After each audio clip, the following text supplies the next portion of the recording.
ഡോക്ടറെ, നമ്മളെ വീഡിയോക്ക് പൈൽസിനെ കുറിച്ച് ഒരുപാട് സംശയങ്ങൾ കണ്ടു. ഏതൊക്കെയാണ് മെയിൻ സംശയങ്ങൾ? ഏതൊക്കെ വായിക്കും? മെയിൻ ആയിട്ടുള്ളത് പൈൽസ് ഉള്ളവർക്ക് ചിക്കൻ കഴിക്കാൻ പറ്റുമോ എന്നുള്ളതാണ്. ചിക്കൻ കഴിക്കാം, പക്ഷേ നമ്മൾ വീക്ക്ലി 1-2 പ്രാവശ്യം എരിവ് കുറച്ചിട്ടും അതിൻ്റെ കൂടെ പുളി കാര്യങ്ങളൊക്കെ കുറച്ചിട്ട് യൂസ് ചെയ്യാം. വീട്ടിൽ ബ്രോയിലർ ചിക്കൻ അങ്ങനെ കഴിക്കാം. പക്ഷേ നമ്മൾ പുറത്തുനിന്ന് വാങ്ങിക്കുന്ന ഫുഡുകൾ, അതായത് പ്രോസസ്ഡ് ഫുഡുകൾ, റോസ്റ്റഡ് ചിക്കൻസും അതുപോലെ ഷവായൊക്കെ കഴിക്കുന്നത്, അങ്ങനത്തെ ഫുഡൊക്കെ കുറയ്ക്കാം. ഇനി അഥവാ നിങ്ങൾ ഓർഡർ ചെയ്യുകയാണെങ്കിൽ അതിൻ്റെ കൂടെ ഒരു ബൗള് സാലഡ്സും കൂടെ ഓർഡർ ചെയ്തിട്ട് വേണം കഴിക്കാൻ. അപ്പോൾ ബീഫോ? ബീഫ് പൈൽസ് പേഷ്യൻസ് ഒഴിവാക്കണം, കംപ്ലീറ്റ് ഒഴിവാക്കണം എന്നാണ് പറയാം. കാരണം ബീഫ് കുറച്ച് ഡൈജസ്റ്റ് ചെയ്യാൻ ടൈം എടുക്കുന്നതും കുറച്ചധികം ഹെവി ആയിട്ടുള്ള ഫുഡാണ്. അത് ഫൈബർ കണ്ടൻറ്റും അതുപോലെ അതിൽ വളരെ കുറവാണ്. അപ്പം മാക്സിമം ബീഫ് ഒഴിവാക്കുക. കാരണം അത് പിന്നെയും അവിടെയുള്ള രക്തക്കുഴലുകൾക്ക് ഇൻഫ്ലമേഷൻ ഉണ്ടാക്കിയിട്ട് പൈൽസ് പിന്നെയും റെക്കറൻ്റ് ആയിട്ട് വരാനുള്ള ചാൻസസും പൈൽസ് വലുതാവാനുള്ള ചാൻസസും കൂടുതലാണ്.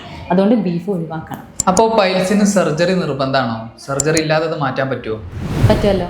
സർജറി ഇല്ലാതെ മാറ്റണമെങ്കിൽ നമ്മൾ ആദ്യം എന്ത് കൺട്രോൾ ചെയ്യണം? നമ്മുടെ ലൈഫ് സ്റ്റൈൽ, ഡയറ്റും കാര്യങ്ങളൊക്കെ കറക്റ്റ് ചെയ്ത് കഴിഞ്ഞാൽ പൈൽസിന് സർജറി വരേണ്ട ആവശ്യമൊന്നും വരില്ല. പിന്നെ ഒരുപാടുള്ള ചോദ്യമാണ്, പൈൽസ് പാരമ്പര്യമായിട്ട് ഉണ്ടാവുമോ?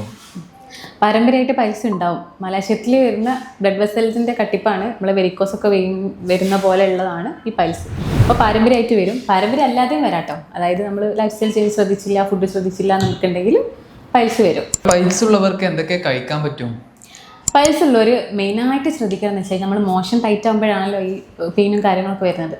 മോഷൻ ടൈറ്റ് ആവാതിരിക്കാൻ വേണ്ടിയിട്ട് റിഡ്യൂസ് ആവാൻ ഹെൽപ്പ് ചെയ്യുന്ന ഫൈബർ കണ്ടൻറ്റുള്ള ഭക്ഷണങ്ങൾ ധാരാളം കഴിക്കുക. ഫൈബർ കണ്ടൻറ്റ് ഉള്ള പഴവർഗ്ഗങ്ങളും പച്ചക്കറികളും ധാരാളം കഴിക്കുക. പഴവർഗ്ഗത്തിൽ എക്സാമ്പിൾസ് ആണെങ്കിൽ മുന്തിരി, apple, mango പോലത്തത്.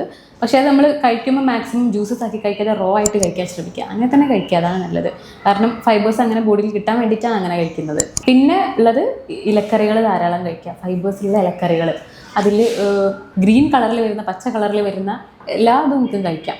Beans, cabbage, broccoli, capsicum, ഇതൊക്കെ ഫൈബർ കണ്ടൻറ്റ് കുറേ ഉള്ളതാണ്. ഇതൊക്കെ കഴിച്ചു കഴിഞ്ഞാൽ മോഷൻസ് കറക്റ്റ് ആവും. പൈൽസിനെ കുറിച്ച് നിങ്ങൾക്കുള്ള സംശയങ്ങൾ താഴെ കമൻറ്റ് ചെയ്യാം കേട്ടോ. ഹോമിയോപ്പത്തിക് മെഡിസിൻസ് വെച്ചുകൊണ്ട് പൈൽസിന് വളരെ എഫക്റ്റീവ് ആയിട്ടുള്ള ട്രീറ്റ്മെൻറ്റ്സ് ഉണ്ട്. നിങ്ങൾക്ക് ട്രീറ്റ്മെൻറ്റ് വേണമെന്നുണ്ടെങ്കിലും അല്ലെങ്കിൽ എന്തെങ്കിലും സംശയങ്ങൾ ഉണ്ടെന്നുണ്ടെങ്കിലും വീഡിയോയിലുള്ള നമ്പറിലൊന്ന് ജസ്റ്റ് വാട്സപ്പ് ചെയ്താൽ മതി.